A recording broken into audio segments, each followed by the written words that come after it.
It is the symbol of progress, the engine of civilization, an invention so fundamental, so ubiquitous, that we often forget it had to be. It is the symbol of progress, the engine of civilization.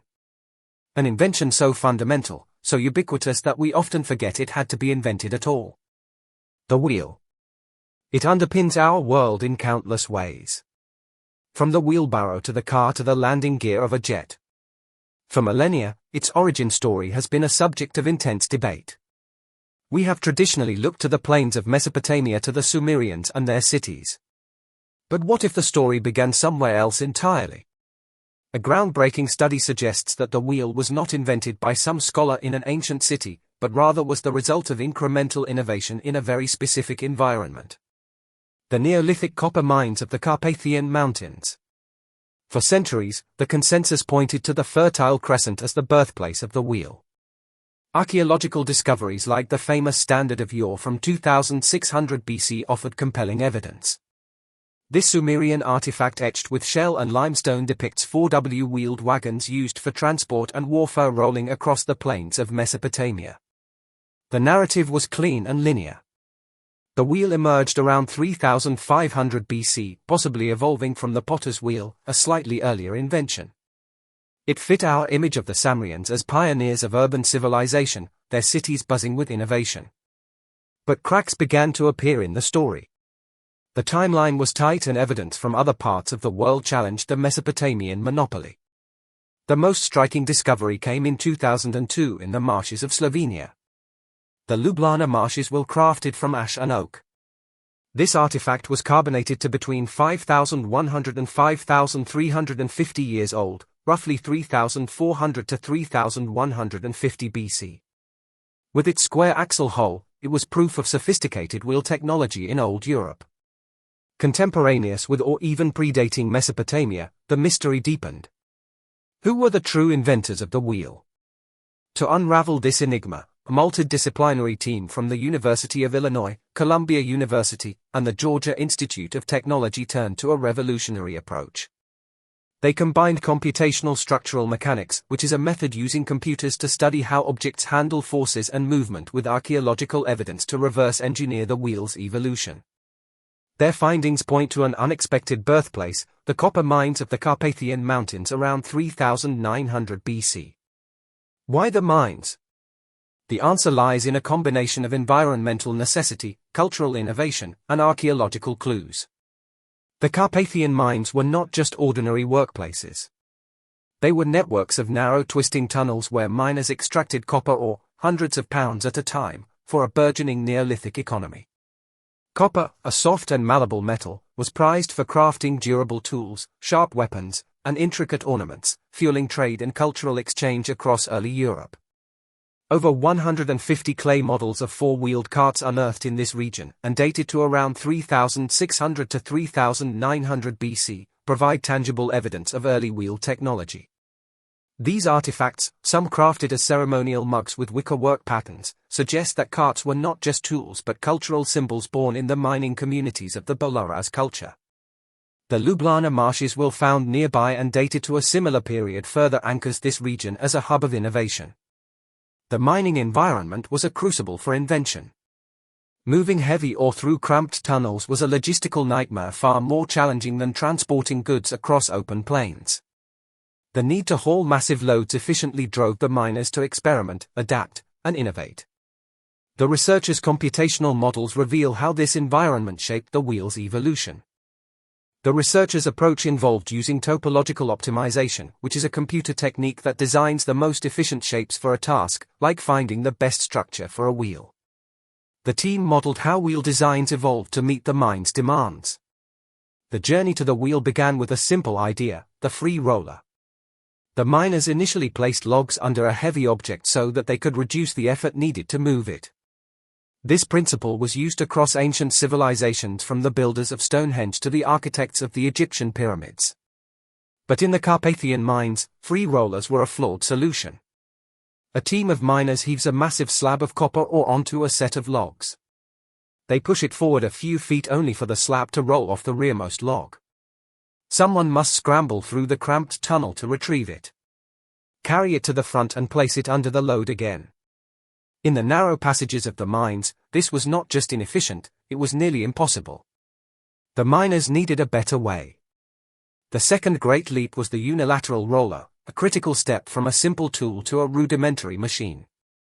The miners devised a way to attach rollers directly to the load. This created a prototype cart, a revolutionary concept.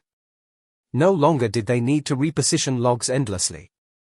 The rollers moved with the load, allowing continuous movement through the mine's winding tunnels. The final leap was the most brilliant. To keep their rollers steady and stop them from wobbling, the miners started carving grooves, shallow curved channels into the rollers. These grooves acted like tracks, fitting snugly into holders on the cart to keep everything aligned. By smearing animal fat or plant oils into these grooves, the miners greatly reduced friction, making the cart move more smoothly. The grooves got deeper, turning into a central channel, and the roller became a thin axle with wide, spokeless wheels at both ends. And this was the birth of the monolithic wheel and axle system, a single solid structure that revolutionized transport. The Ljubljana Marshes wheel with its square axle hole is similar to this design, likely perfected in the mines. The miners' relentless experimentation driven by the need to transport copper ore turned a simple log into one of history's greatest inventions. This theory is not just a product of modern computation. It is grounded in a wealth of archaeological evidence. In the Carpathian region, over 150 clay models of four-wheeled carts dated to around 3600 BC to 3900 BC have been unearthed. The Brnotis pot discovered in Poland and dating to a similar period features the earliest known depiction of a wheeled vehicle, a simple 4W wheeled cart with a central axle. These artifacts from Slovenia to Poland paint a picture of a technological revolution born in the mines and spreading across Neolithic Europe. From the Carpathians, the wheel's influence spread. By 2600 BC, the Samrians were using wheels for chariots as seen in the Standard of, but the Carpathian evidence predating these by centuries show that the wheel's origins lie in Europe's mines. Even in distant Mesoamerica, wheeled figurines from the 8th century AD hint at the concept's global reach, though rugged terrain and a lack of draft animals limited its use. The wheel's invention was not a singular event, but a process born of necessity in the Carpathian mines. The miners, likely of the Bolaras culture, faced a unique challenge: moving heavy copper ore through tight winding tunnels. Their solutions, free rollers, unilateral rollers, and finally the wheel and axle system were shaped by the mine's harsh realities. The researchers' focus on this environment is no coincidence. The concentration of early wheeled artifacts, the economic importance of copper, and the computational evidence all point to the mines as the wheel's cradle. The wheel transformed humanity. It fueled trade, agriculture, and warfare, laying the foundation for empires and industries. Today, it is everywhere, so commonplace we barely notice it. Yet, its origins lie in the sweat and ingenuity of Neolithic miners toiling in the dark heart of the earth. That Sumerians or Egyptians were the masterminds behind this game-changing technology. Yeah, that's wrong too. While Sumerian depictions of wheels do exist from around 4,500 years ago, here's the kicker: there's absolutely no evidence that they were the first. The oldest known physical wheel tells a completely different story. The Ljubljana Marshes wheel, discovered in modern-day Slovenia, is approximately 5,100 years old. That's 6 centuries older than those famous Sumerian wheels. But even this discovery pales in comparison to what newer research is suggesting. Are you ready for this? The wheel likely originated in Europe during the 4th millennium BC, that's roughly 6,000 years ago. Not in the fertile crescents of Mesopotamia, not in the shadows of Egyptian pyramids, but in the rugged Carpathian mountains of Europe. And here's the twist nobody saw coming: it all started with mining operations. Computer simulations have recreated this evolutionary process, and the results are mind-blowing. When researchers modeled the development of transport devices, starting with simple rollers and optimizing for mechanical advantage and structural strength, they consistently arrived at the same endpoint: a wheel and axle design. It wasn't genius that created the wheel, it was necessity, friction, and thousands of years of tiny improvements. This completely flips our understanding of technological innovation on its head. Instead of celebrating individual brilliance, we're looking at something much more profound: the power of collective, incremental progress. The wheel wasn't born from a moment of inspiration, it was carved out through centuries of practical problem solving by people whose names we'll never know, working in conditions we can barely imagine.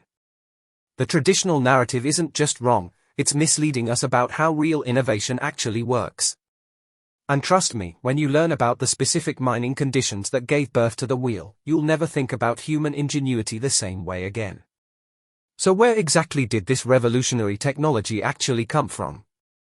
Let's start with the hard evidence. The Ljubljana Marshes wheel, discovered in what's now Slovenia, is our oldest surviving wheel artifact at roughly 5,100 years old. This isn't some primitive prototype either, it's a sophisticated piece of engineering that was part of a complete two-wheeled cart. But here's where things get really fascinating, this wheel predates those famous Sumerian examples by 6 entire centuries. But even this ancient Slovenian wheel isn't the beginning of the story. New research is pointing us toward the Carpathian Mountains, specifically to mining operations that were happening around 6,000 years ago. Picture this rugged, mountainous region where early copper miners faced a daily nightmare. How do you move tons of heavy ore through narrow, winding tunnels carved into solid rock? These miners started with what seemed logical, cylindrical wooden rollers placed under heavy loads to reduce friction. Simple enough, right? But anyone who's tried moving furniture with rollers knows the fundamental problem: you're constantly running out of rollers. You place your load on 3 rollers, push it forward, and suddenly the back roller is free. You have to stop, pick it up, and place it in front again. Imagine doing this with hundreds of pounds of copper ore, dozens of times a day, in cramped underground spaces where you can barely stand upright. The first breakthrough came when someone, we'll never know who, had the idea to create carts with sockets. Instead of loose rollers that constantly needed repositioning, they carved out grooves or sockets in wooden platforms that would hold 2 rollers in place. Now the rollers could spin freely while staying put. Genius, right? But here's where physics and practical necessity started sculpting the wheel. Day after day, month after month, these rollers spun in their sockets, carrying massive loads over rough, uneven terrain. The constant friction between the spinning roller and the socket began wearing down the middle section of each roller. The rough stone floors of the mines, combined with the need to navigate around rocks and obstacles, accelerated this wearing process.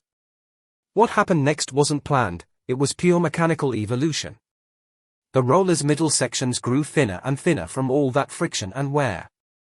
Meanwhile, the outer portions that didn't contact the sockets remained thick and robust. Without anyone intending it, these worn-down rollers started looking less like cylinders and more like, well, wheels attached to axles.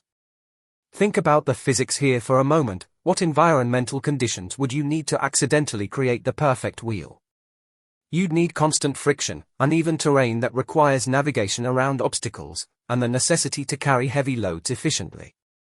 Mining operations in mountainous terrain provided all of these conditions simultaneously. Hey guys! Before moving on, don't forget to subscribe to our channel clicking on the notification bell and leave us a thumbs up so you don't miss out on our daily videos. The archaeological evidence supporting this mining origin story is absolutely mind-blowing. Enter the Bolaras culture, a previously little-known group that was part of the broader Baden culture in Central and Southern Europe. Archaeologists have discovered over 150 ceramic models of 4-wheeled vehicles attributed to this culture, dating back to around 3600 BCE. Now, you might be thinking, ceramic models don't prove they had actual wheels. But look closer at these artifacts. Many feature intricate engravings that closely resemble miners' baskets and mining equipment. These aren't just toys or random decorative objects, they are detailed representations of real working vehicles designed for transporting mined materials. The Bolaras discovery gives us that crucial missing link between the theoretical mining origin and actual archaeological proof. While we haven't found full-sized ancient wagons, wood rarely survives thousands of years, these ceramic models show us that the people living in these mining regions not only understood wheeled vehicle concepts but considered them important enough to recreate in permanent materials and include in burial sites. But here's where the story gets really wild. The wheel didn't just stop evolving once it escaped those mining tunnels.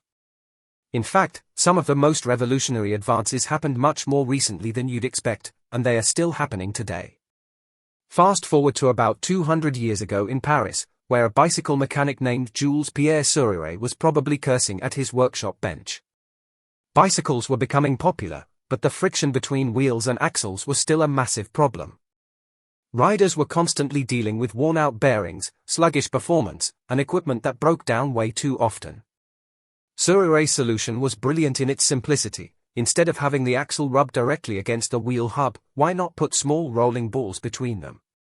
His 1869 patent for radial ball bearings was essentially bringing the wheel's story full circle. Remember those original mining rollers that started this whole journey? Surier's ball bearings were conceptually identical, rollers, but tiny ones, creating a rolling interface around the axle that dramatically reduced friction. It's like the wheel was remembering its own origin story and applying those same physics principles on a microscopic scale. But the real mind-bender is what's happening right now, in our lifetime. NASA has been developing something that would blow the minds of those ancient Carpathian miners, super-elastic, LS tires specifically designed for Mars rovers and lunar exploration vehicles. Think about the engineering challenges here. You need wheels that can handle the vacuum of space, extreme temperature variations, sharp rocks, and absolutely zero chance for repairs or maintenance. Enter nitinol, a shape memory alloy made from nickel and titanium that exhibits properties that seem almost magical. These superelastic tires can be compressed, twisted, punctured, and deformed in ways that would destroy any conventional tire, yet they always return to their original shape. Always. The material has molecular memory built right into its structure. Picture a Mars rover rolling over jagged volcanic rock that would shred traditional rubber tires in seconds. These nitinol wheels just adapt, deform around the obstacles, and snap back to perfect roundness as if nothing happened. They can survive pressure and strain levels that would make those ancient mining cart wheels look fragile while being completely puncture-proof because there's no air to escape. What's fascinating is how this connects back to our mining origin story. Those early wheels evolved because of harsh environmental conditions that demanded constant adaptation and durability. Now, we're creating wheels for environments so hostile they make ancient copper mines look like luxury resorts, the radiation-soaked, airless, temperature-extreme surfaces of other planets. And we're not stopping there. Modern innovations are pushing the wheel into territories those Carpathian miners could never have imagined. We've got smart wheels embedded with sensors that monitor performance in real time. In-wheel electric motors that eliminate the need for traditional drivetrains. Omnidirectional wheels for robotics that can roll in any direction instantly. The sustainable transport revolution is driving new wheel technologies that prioritize efficiency and environmental impact. Airless tire designs are moving from Mars rovers to everyday bicycles and cars, potentially eliminating billions of flat tires and all the waste that comes with them. Here's what really gets me: we're probably still in the early chapters of the wheel's evolution story. Every time we think we've perfected this ancient technology, new challenges arise that demand new solutions. Space exploration, autonomous vehicles, robotics, sustainable energy, each field is pushing wheel technology in directions we haven't even fully explored yet. The wheel's journey from those friction-worn mining rollers to shape-shifting space-age materials proves something profound about human innovation. We never really stop improving the fundamentals. We just keep finding new problems that need solving.